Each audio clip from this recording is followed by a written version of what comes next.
जय श्री कृष्णा। आप सभी का दिन शुभ हो। आज वैशाख मास का 14वां दिन है। आज दिनांक है 26 अप्रैल और दिन है शनिवार। आज आप सुनेंगे वैशाख मास महात्म्य का 14वां अध्याय। आज मासिक शिवरात्रि भी है।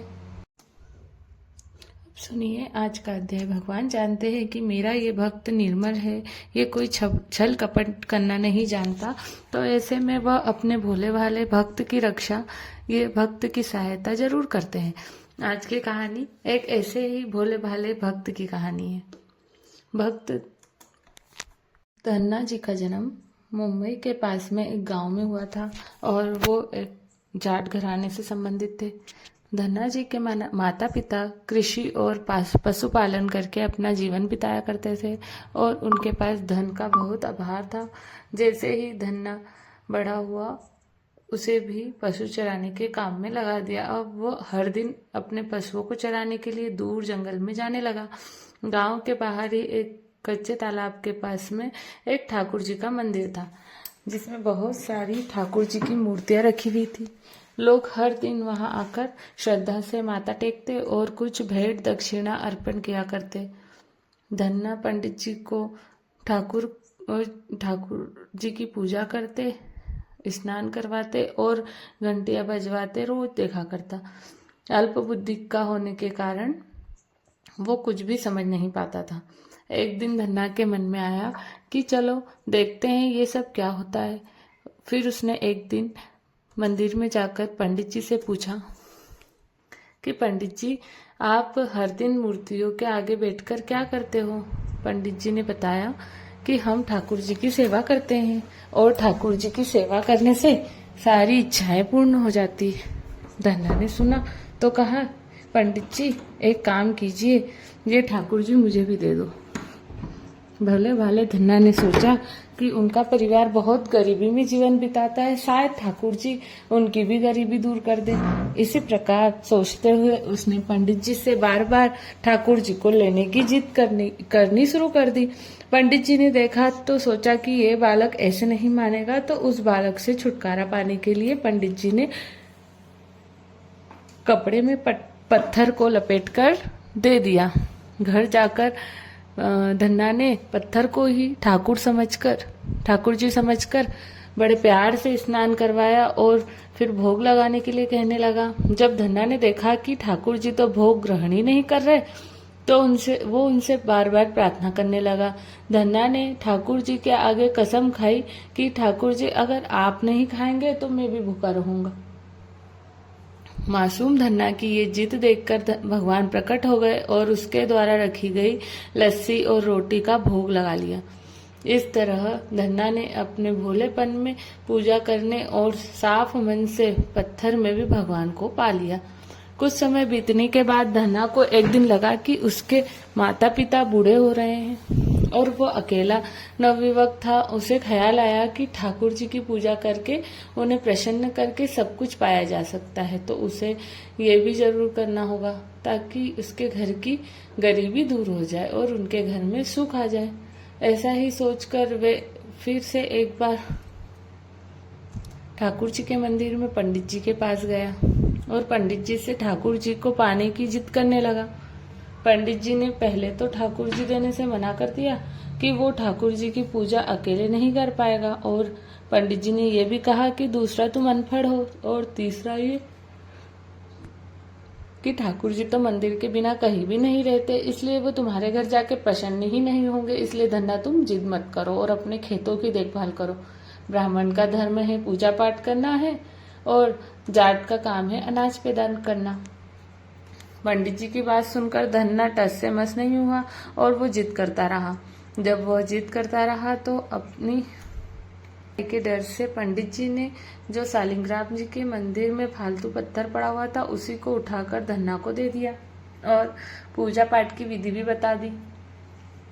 ठाकुर जी को पाकर पूरी रात धन्ना को नींद नहीं आई। बेचारा करवटें बदलता हुआ पूरी रात सोचता रहा कि वो ठाकुर जी को ले तो आया है, अब ठाकुर जी को कैसे प्रसन्न करेगा और उनसे क्या क्या मांगेगा। सुबह उठकर अपने नहाने के बाद उसने ठाकुर जी को स्नान करवाया। भक्ति भाव से बैठकर लस्सी बनाई, मक्खन निकाला और फिर रोटी पकाई और एक बर्तन में रखकर ठाकुर जी से प्रार्थना करने लगा, हे प्रभु भोग लगाओ, मुझ गरीब के पास तो ये रोटी, लस्सी और मक्खन ही मिलेगा, इसके अलावा तो मेरे पास भोग लगाने के लिए कुछ नहीं है। प्रभु भोग लगाओ, अभी तो मेरे पास बस यही चीज है, जब आप और भी चीजें दोगे तो आपके आगे वो भी रख दूंगा। अब धन्ना बैठकर ठाकुर जी को देखता रहा, भला पत्थर भोजन कैसे करे। अब तक तो धन्ना ने मंदिर में यही देखा था कि पंडित जी ठाकुर जी को भोग लगाते हैं और उसके कुछ देर बाद ही वो भोग सारा वहां से गायब हो जाता था। भोला भाला धन्ना सोचता था कि शायद ठाकुर जी ने सारा भोग ग्रहण कर लिया, बल्कि होता यह था कि पंडित जी भोग का बहाना बनाकर सारी सामग्री अपने घर ले जाते थे। भोले भाले बालक को इस बात की जानकारी नहीं थी। जब उसने देखा कि भगवान के आगे भोग तो ऐसे ही रखा हुआ है तो वो बड़ा बेचैन होकर कहने लगा, हे प्रभु क्या बात है, आप भोग क्यों नहीं लगा रहे? क्या आप जाट के हाथ का प्रसाद नहीं खाते? पंडित जी से मंदिर में तो पंडित जी के हाथ से आप तुरंत ही भोग स्वीकार कर लेते थे और इतनी देर भी नहीं लगाते थे, और अब आज आपने प्रसाद नहीं खाया तो मैं मर जाऊंगा, लेकिन आपके बगैर नहीं खाऊंगा। भगवान जानते थे कि ये मेरा भक्त तो बहुत निर्मल है, बिल्कुल भी छल कपट नहीं जानता, अब तो मुझे प्रकट होना ही पड़ेगा। 1 घंटा और बीतने के बाद धन्ना ने क्या देखा कि सामने कान्हा जी विराजमान है, कमर में मुरली घुसी हुई है, सिर पर मुकुट विराजमान है और बड़े प्यार से रोटी मक्खन के साथ खा रहे हैं और साथ ही साथ लस्सी भी पी रहे हैं। भोजन ग्रहण करने के बाद भगवान बोले, धन्ना जो इच्छा है मांग लो, मैं तुम पर बहुत प्रसन्न हूँ। धन्ना ने हाथ जोड़कर भगवान से प्रार्थना की कि प्रभु जो आपकी भक्ति करते हैं आप तो उनके सारे काम बना देते हैं, मुझे गेहूं दाल और खीर भी दीजिए, मैं खुश हो जाऊंगा। और अगर और भी अधिक देना चाहते हो तो जूता, कपड़े, 7 तरह के अनाज, गाय भैंस, सवारी करने के लिए घोड़ी और घर की देखभाल करने के लिए एक सुंदर नारी भी मुझे दे दो। धन्ना की ये वचन सुनकर भगवान हंस पड़े और बोले, ये सारी चीजें तुम्हें मिल जाएगी। भगवान बोले, और कुछ चाहिए तो बताओ। भगवान से धन्ना कहने लगा, प्रभु मैं जब भी आपको याद किया करूँ बस आप मुझे अपना दर्शन दे दिया कीजिएगा, और अगर मुझे किसी और बात की जरूरत हुई तो मैं जरूर बताऊंगा। तथास्तु कहकर भगवान ने उत्तर दिया।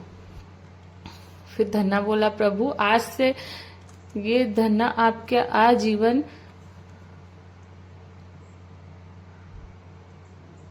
सेवक हुआ, इसके अलावा न आप अपनी जीवा पर किसी और का नाम नहीं लूंगा।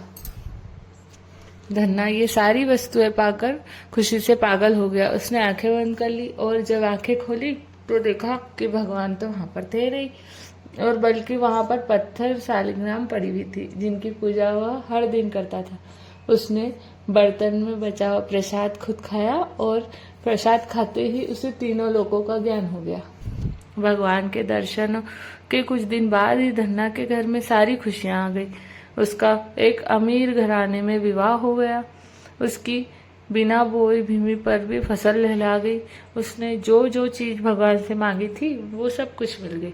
इसी तरह से भगवान पर विश्वास रखकर बिना छल कपट किए, मन में कोई बिना द्वेष की भावना रखे अगर और फिर भक्ति की जाए तो भगवान बिना कि कुछ मांगे ही बहुत कुछ दे देते हैं। भगवान जानते हैं कि उनके भक्त को कब, क्या और कितना देना है। ये थी आज की कहानी, आपको पसंद आई होगी। अब सुनेंगे आज की कथा, और आज की कथा में आप एक रीछ यानी भालू और धर्मगुप्त की कहानी सुनेंगे। ऋषि बोले, हे सूत जी, आप स्वामी पुष्करणी देवी तीर्थ की महिमा का फिर से वर्णन कीजिए। तब श्री शिव जी कहने लगे कि जो लोग स्वामी तीर्थ में स्नान करते हैं वे तौमेश्व, अर्ध तौमेश्व, महारोरग, रौरव, कुंभिपात, काल सूत्र, अशिपत्र वन, कृमिभक्ष, अंधिकूप, संधर्ष, सालमली, वज्रकंडक, तिनोधाम, सूचिमुख, पुईबक्ष और विषाग्नि परिपीड़न आदि 28 नरकों में नहीं जाते। जो दूसरों के धन, संतान और स्त्री आदि का अपहरण करने वाला है, वह बहुत वर्षों तक पामिश्र नामक भयंकर नरक में डाला जाता है। जो अधम मनुष्य माता पिता और ब्राह्मणों से द्वेष रखता है, वह 10,000 योजन स्त्रित कालसूत्र में नामक नरक में डाला जाता है। जो वेद मार्ग का उल्लंघन करके कुपथ पर चलता है, वे यमदूतों द्वारा भयंकर अशिपत्र वन में गिराया जाता है। जो पकवान और दाल साग आदि पंक्ति भेंट करके खाता है और मोहवश पंच यज्ञों का अनुष्ठान किए बिना ही भोजन करता है, वह कृमि भोजन नामक नरक में डाला जाता है, जहाँ सैकड़ों कीड़े उसे खाते हैं और वो भी कीड़ों को ही खाता रहता है। जो स्नेह अथवा बल से ब्राह्मण का धन हड़प लेता है और जो राजा और राजपुरुष दूसरों के धन का अपहरण कर लेता है, वे संदश नामक नरक में गिराया जाता है। जो नीच मनुष्य अगम्य स्त्री के साथ गमन करता है, या जो नारी अगम्य पुरुष के साथ गगन करती है, वो क्रमशः लोहे की तपाई हुई नारी मूर्ति और पुरुष मूर्ति का आलिंगन करके तब तक खड़े रहते हैं जब तक चंद्रमा और सूर्य की सत्ता रहती है। इसके बाद वह सूची नामक घोर नरक में डाले जाते हैं। जो मनुष्य अनेक प्रयत्नों और उपग्रहों से सभी प्राणियों को सताता है, वो बहुत कांटों वाले भयंकर शालिमली नामक नरक में गिराया जाता है। जो राजा अथवा राजा के नगर पाखंडतंक का अन्यायी होकर मर्यादाओं को तोड़ता है, वह वैतरणी नरक में डाला जाता है। मृषली संग से दूषित, शौचाचार विहित और शास्त्रीय कर्मों के करने से लज्जा न करने वाले, वेद मार्ग के त्यागी, सदा पशुओं का आचरण करने वाले व्यक्तियों को यम किंकर, पोई, विष्ठा, मूत्र, कफ और पित्त आदि से भरे हुए अत्यंत विभज्य नरक में गिराते हैं। जो कुत्तों या जंगलों में वन मृग आदि पशुओं को बाणों के द्वारा पीड़ा पहुंचाता है, उन्हें मारता है, या यम किंकर उन्हें भी बाणों के द्वारा ही बीनते हैं और फिर से प्राण रोध नामक में नरक में गिराते हैं। जो पाखंडी यज्ञ में पशुओं के हत्या करते हैं, वे परलोक में वेश्य नामक नरक में गिराए जाते हैं। जो लुटेरों के मार्ग का आश्रय लेकर दूसरों को झाड़ देता, गांवों को जला देता और बनियों के धन का अपहरण करता है, वे परलोक में वज्रदृष्ट नामक भयानक मृग में बहुत लंबे समय तक के लिए डाल दिया जाता है। और भी जितने नरक है, उन सब में वो मनुष्य कभी नहीं पड़ता जो स्वामी पुष्करणी तीर्थ में गोता लगाता है। स्वामी पुष्करणी में एक बार स्नान करने से मनुष्य अश्वमेध यज्ञों का फल पाता है और उसे आत्मज्ञान 4 प्रकार की साक्षात मुक्ति की भी प्राप्ति होती है। जो महापातकों तथा सभी पातकों से युक्त है, वह भी स्वामी तीर्थ में गोता लगाने से तुरंत ही पवित्र हो जाता है। स्वामी तीर्थ के दर्शन से मनुष्यों की बुद्धि, लक्ष्मी, कीर्ति, संपत्ति, ज्ञान, धर्म और वैराग्य की वृद्धि तथा मन की शुद्धि होती है। इस प्रकार अद्वैत ज्ञान, भोग तथा मोक्ष और मनवांछित कामना प्रदान करने वाले अज्ञान नाशक स्वामी तीर्थ के प्रभाव का वर्णन किया गया, जो मनुष्यों के सभी पापों का नाश करने वाला है। जय श्री कृष्णा। आज का अध्याय